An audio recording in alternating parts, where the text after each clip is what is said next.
नमस्कार, मैं हूं राजेंद्र तिवारी और आप देख रहे हैं अनब्रेकिंग। अनब्रेकिंग लाइव के इस विशेष वीडियो में आपका स्वागत है। हम बात करेंगे झारखंड चुनाव की। सबकी निगाहें इस बात पर हैं कि सरकार बनाने कौन जा रहा। 23 तारीख को जब नतीजे आएंगे तो सीएम कौन बनने वाला है, किस पार्टी को मैंडेट मिलने वाला है और कौन सी पार्टी सत्ता से दूर रहने वाली है।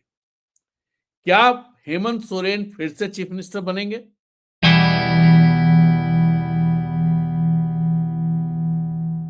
सीटें दूसरे चरण की 10 सीटें हैं जिन सीटों से यह तय होगा कि सत्ता की चाबी किसके पास जाने वाली है, सत्ता का रास्ता किसके लिए खुलने वाला है। ये 10 सीटें बहुत महत्वपूर्ण हैं। इन 10 सीटों में जहां से बाबूलाल मरांडी चुनाव लड़ रहे हैं वो सीट भी है और जहां से हेमंत सोरेन चुनाव लड़ रहे हैं वो सीट भी है। तो चलिए इन सीटों की बात करते हैं। मैं एक एक सीट पर इसके समीकरणों की बात करूंगा। सबसे पहली सीट बरहेट। हेमंत सोरेन यहां से चुनाव लड़ रहे हैं और उनके सामने है गमेलियल हेम्ब्रम। गमेलियल हेम्ब्रम पिछली बार आसू से लड़े थे चुनाव हेमंत के खिलाफ और सिर्फ 2600 वोट मिले थे। लेकिन इस बार भारतीय जनता पार्टी को उम्मीद है, चूंकि पिछली बार आसू और भारतीय जनता पार्टी मिलकर नहीं लड़े थे, इसलिए भारतीय जनता पार्टी को लग रहा है कि गमेलियल हेम्ब्रम शायद कुछ चमत्कार कर दे। लेकिन मैं आपको यहां यह बता दूं कि ये इस सीट पर भारतीय जनता पार्टी ने यहां से नैरेटिव बदलने की कोशिश की थी और एक बड़ा ऑपरेशन हेमंत चलाया था। ऑपरेशन हेमंत इसलिए कह रहा हूं क्योंकि हेमंत को पैदल कर देने का ऑपरेशन था वो। उसमें हेमंत के प्रस्तावक मंडल मुर्मू का इस्तेमाल किया जाना था जिससे कि हेमंत की जो नामांकन है वो रद्द हो जाए। लेकिन हेमंत ज्यादा चतुर निकले, समय रहते उन्होंने चीजों को इस तरह की जो ऑपरेशन था उसको विफल कर दिया। लेकिन फिर भी बाद में हेमंत के प्रस्तावक मंडल मुर्मू जिनका इस्तेमाल किया जाना था वो भारतीय जनता पार्टी में ही शामिल हो गए। यहां एक खास बात और है कि भारतीय जनता पार्टी ने बिल्कुल आखिरी दिन यहां पर अपने उम्मीदवार की घोषणा की। उसकी वजह यह थी कि वो एक तो अपना नाम नहीं खोलना चाहते थे या ये कहें कि ये वजह थी कि उनको कोई दूसरा मिल नहीं रहा था ऐसा जो हेमंत के सामने लड़ने की चुनौती स्वीकार कर सके। लुइस मरांडी जो पिछली बार 2014 में जिन्होंने दुमका से हेमंत को हराया था, इस बार भारतीय जनता पार्टी चाहती थी कि लुइस मरांडी हेमंत के सामने लड़े बरहेट से। लेकिन उन्होंने कहा मैं हारने के लिए चुनाव नहीं लड़ना चाहती, मैं दुमका से ही लड़ूंगी। दुमका से टिकट नहीं दिया, इसलिए उन्होंने भारतीय जनता पार्टी छोड़ के जेएमएम का दामन थाम लिया और वो जेएमएम के टिकट पे जामा से चुनाव लड़ रहे। ये अपने में बरहेट की सीट की मजबूती, हेमंत सोरेन की मजबूती की कहानी कहता है। तो यहां पर अगर आप देखें तो बरहेट में हेमंत के जीतने के चांसेस 90% हैं और 10% मैं इस बात को देता हूं कि शायद चमत्कार तो हो ही सकते हैं। तो अगर कोई चमत्कार हो जाए तो 10% में गमेलियल का सितारा चमक सकता है, लेकिन यहां हेमंत के सामने कोई है नहीं। दूसरी सीट है धनवार, राजधनवार। यहां से बाबूलाल मरांडी चुनाव लड़ रहे हैं, यहां से विधायक भी हैं। पिछली बार वो जेवीएम से लड़े थे। जेवीएम उनकी पार्टी थी जो अब समाप्त हो गई और उसके जो 3 विधायक थे उनमें बाबूलाल मरांडी भारतीय जनता पार्टी में आ गए और बाकी 2 विधायक प्रदीप यादव और बंधु तिर्की कांग्रेस में चले गए। जेवीएम का जितना वोट 5.5 से लेकर करीब 11% वोट तक वो पाए, मान के चला जाना चाहिए कि 8-9% जेवीएम का वोट था। वो सारा वोट बाबूलाल मरांडी जो भारतीय जनता पार्टी के खिलाफ 2006 से 2020 तक लड़ते रहे, तो वो भारतीय जनता पार्टी के खिलाफ लड़ने का वोट था। तो पहला पॉइंट ये। दूसरा पॉइंट, जो दोनों लोग यहां हैं, इनके जो उम्मीदवार बाकी है, एक खास बात यह है कि इंडिया गठबंधन की 2 पार्टियों ने यहां उम्मीदवार खड़े कर रखे हैं। माले ने राजकुमार यादव को और जेएमएम ने निजामुद्दीन अंसारी को। दोनों एमएलए रह चुके हैं। राजकुमार यादव ने 2014 में बाबूलाल मरांडी को माले की टिकट से ही हराया था और निजामुद्दीन अंसारी 2009 में बाबूलाल मरांडी की पार्टी जेवीएम से वहां पर चुनाव लड़कर विधायक बने थे। तो अब और यहां बहुत विद्रोह था। निरंजन राय को अभी कल परसों में भारतीय जनता पार्टी के बड़े नेताओं हेमंता बिस्वा और गोड्डा के सांसद निशिकांत दुबे ने उनको बैठाया। चर्चाएं ये है कि इसमें बहुत बड़ी डील हुई है। बाबूलाल का कहना है कि उनको लग गया था कि अब कोई रास्ता है नहीं, कोई दाल गलने वाली नहीं, इसलिए वापस आ गए। लेकिन अभी भी बाबूलाल मरांडी आश्वस्त नहीं है कि वो इस सीट से जीत जाएंगे, जबकि उनके सामने 2 उम्मीदवार हैं। इसीलिए मैंने लिखा है कि 50% धनवार में चांसेस हैं बाबूलाल मरांडी के जीतने के। यहां एक किस्सा और है। वो किस्सा ये है कि निरंजन राय जिन्होंने जो बैठ गए हैं, चुनाव से हट गए हैं, वो क्या पूरी तरह से बाबूलाल मरांडी के लिए काम करेंगे? क्या निरंजन राय के हटने से भूमिहार समुदाय बाबूलाल मरांडी को वोट देगा? पहला सवाल। दूसरा, एक और चर्चा उस क्षेत्र में है। वो चर्चा की शुरुआत की थी निशिकांत दुबे ने, जब उन्होंने कहा कि हेमंत सोरेन अंदर अंदर माले को समर्थन कर रहे हैं, और ये खबरें बड़ी तेजी से फैली। हालांकि इसकी खुल करके कहीं से कोई पुष्टि नहीं हुई। निजामुद्दीन अंसारी इस पर बहुत बिफर गए और आपने देखा होगा कि इतना बिफरे कि एक पत्रकार पे ही वो चाटा मारने के लिए दौड़ पड़े। लेकिन चीजें हैं। अब देखना है कि बाबूलाल मरांडी अगर यहां से चुनाव नहीं निकाल पाते हैं, इसका मतलब कि भारतीय जनता पार्टी के लिए बहुत मुश्किल ये चुनाव होने जा रहा है। तो नेक्स्ट सीट पर चलते हैं, फटाफट काम करते हैं। जामताड़ा। जामताड़ा इसलिए महत्वपूर्ण है क्योंकि यहां से शिबू सोरेन की बड़ी बहू सीता सोरेन चुनाव लड़ रही हैं और उनके सामने इरफान अंसारी जो कांग्रेस से। सीता सोरेन लोकसभा चुनाव से पहले हेमंत सोरेन के द्वारा या पार्टी के द्वारा कल्पना सोरेन को आगे करने, चंपई सोरेन को मुख्यमंत्री बनाने, इन सारी चीजों की वजह से उन्होंने पार्टी छोड़ करके भारतीय जनता पार्टी ज्वाइन कर ली थी और दुमका से वो लोकसभा का चुनाव लड़ी थी। चुनाव हार गई। उसके बाद पार्टी ने उनको जामा सीट पर नहीं दिया, जो जहां से वो विधायक 3 बार की हैं, उनको जामताड़ा में उतारा और जामताड़ा में इरफान अंसारी है।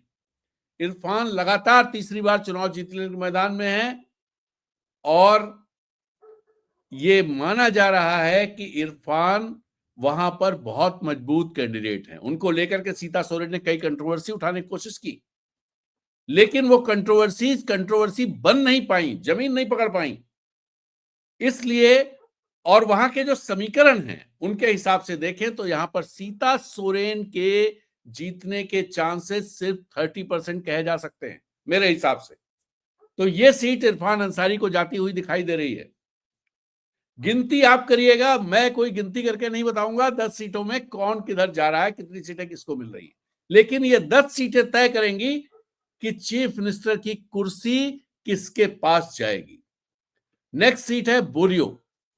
बोरियो भी बड़ी इंपॉर्टेंट सीट है। बोरियो से लोबिन हेम्ब्रम पिछली बार जेएमएम के टिकट पर चुनाव जीते थे और ये असंतुष्ट रहे, लगातार असंतुष्ट रहे, निलंबित भी रहे पार्टी से अपनी गतिविधियों के चलते, और जब चंपई सोरेन ने पार्टी छोड़ी तो ये चंपई सोरेन के साथ साथ बीजेपी में चले गए।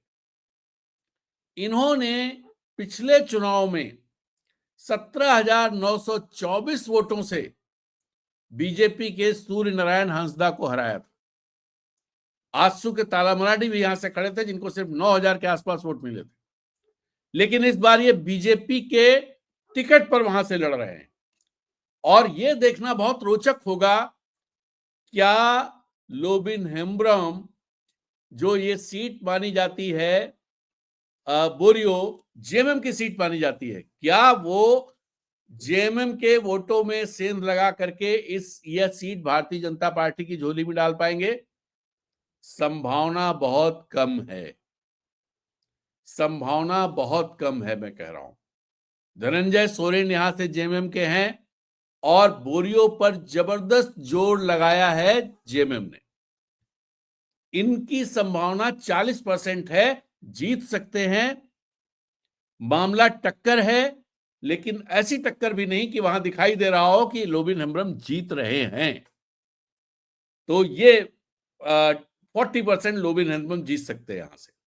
नेक्स्ट आइए नाला, ये भी बड़ी इंपॉर्टेंट सीट है। रविंद्रनाथ महतो यहां से जेएमएम के प्रत्याशी हैं जो विधानसभा अध्यक्ष हैं।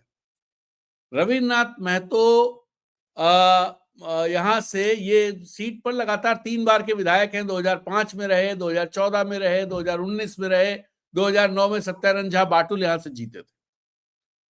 माधव महतो जो बीजेपी के उम्मीदवार हैं, वो पिछली बार आसू से लड़े थे और 16,000 वोट करीब पाए थे।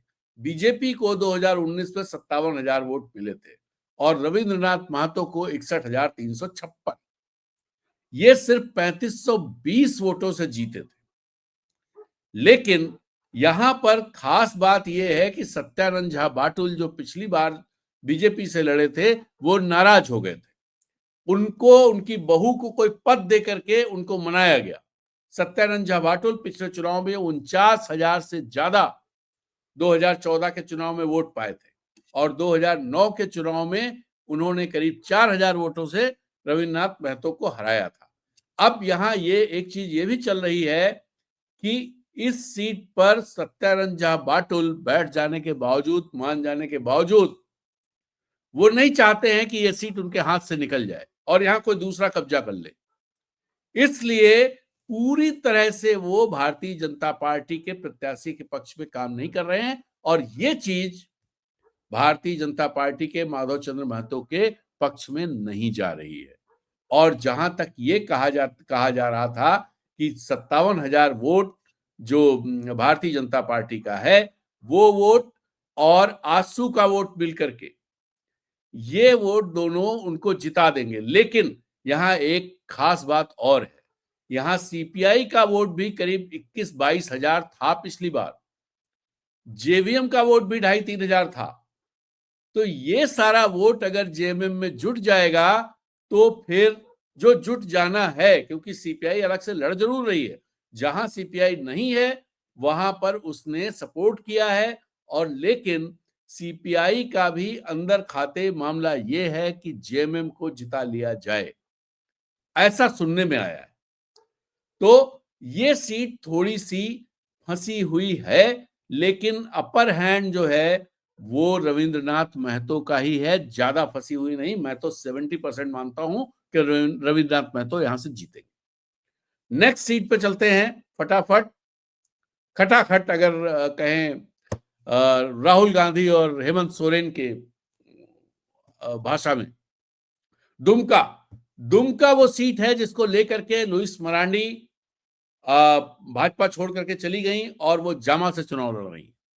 यहां से बसंत सोरेन पिछली बार उपचुनाव में जीते थे और बसंत सोरेन हेमंत सोरेन के छोटे भाई हैं।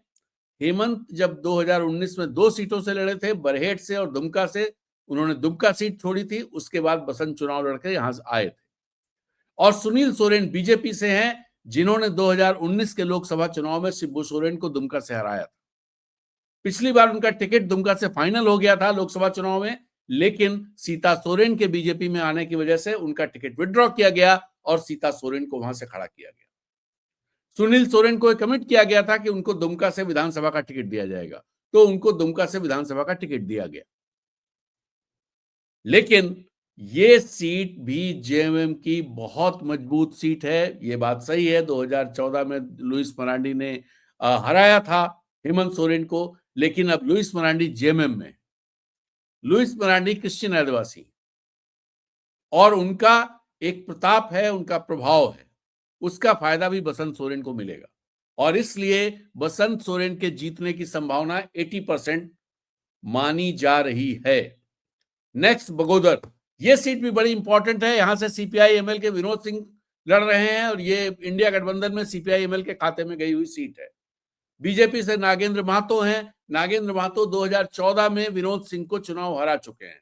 विनोद सिंह 3 बार के विधायक हैं। इनके पिताजी महेंद्र सिंह बहुत बड़े नेता हुआ करते माले के। उनके न रहने के बाद इनके क्षेत्र की जनता ने विनोद सिंह को पकड़ के ले आए कि अब आपको ही यहां देखना है, और इस तरह से विनोद सिंह चुनाव में उतरे। तो ये सीट माले की बहुत मजबूत सीट मानी जाती है।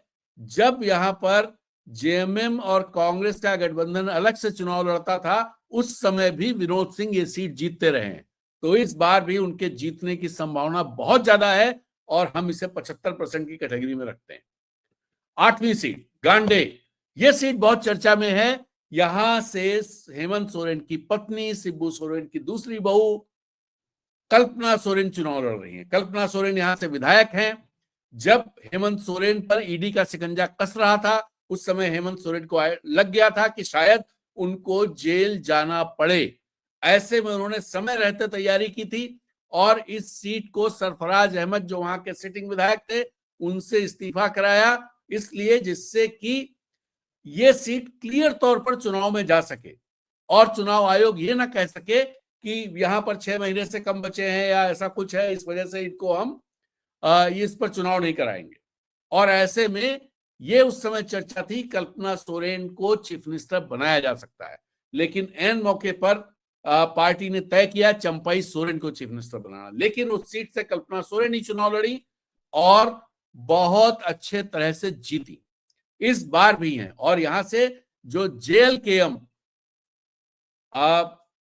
जयराम महतो का जो कैंडिडेट था, जयराम महतो का दायां हाथ माना जाता है, उसने झामो ज्वाइन कर ली।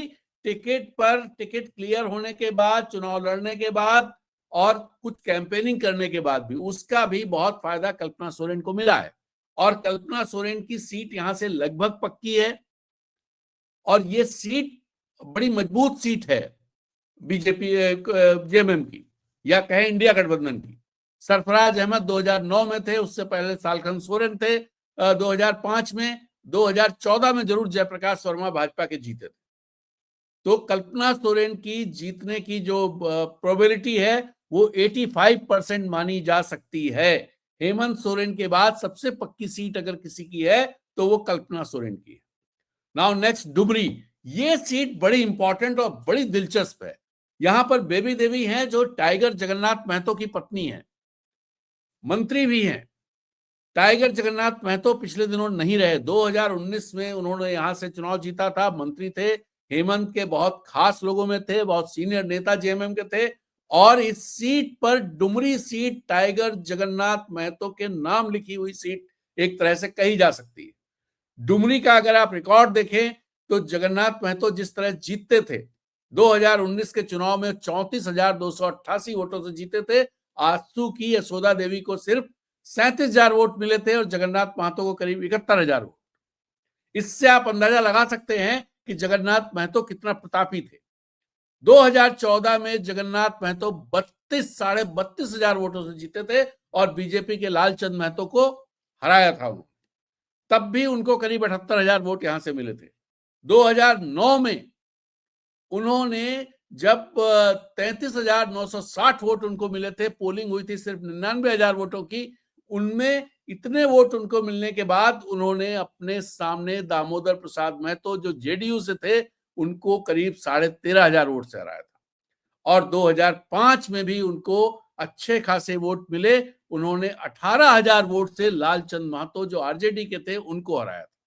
और 2000 में उन्होंने करीब 8,000 वोटों से, 7,000 वोटों से जगन्नाथ इनको नहीं, 2000 में ये सीट लालचंद महतो के पास गई थी, जेडीयू के। और उसके बाद 2005 में ये सीट जगन्नाथ महतो ने छीन ली। और जब जगन्नाथ महतो ने छीन, 2000 का चुनाव दरअसल संयुक्त बिहार का चुनाव था, जब उन्होंने छीन ली, उसके बाद कभी इस पर भारतीय जनता पार्टी या आजसू या कोई दूसरा कब्जा नहीं कर पाया। लेकिन इस बार स्थितियां थोड़ा अलग है। अलग इस लिहाज से हैं, पिछली बार जो बेबी देवी लड़ी थी उपचुनाव, तो वो भी करीब 17,000 वोटों से जीती थी, उनके सामने आजसू की यशोदा देवी थी। इस बार अलग इस लिहाज से हैं क्योंकि जो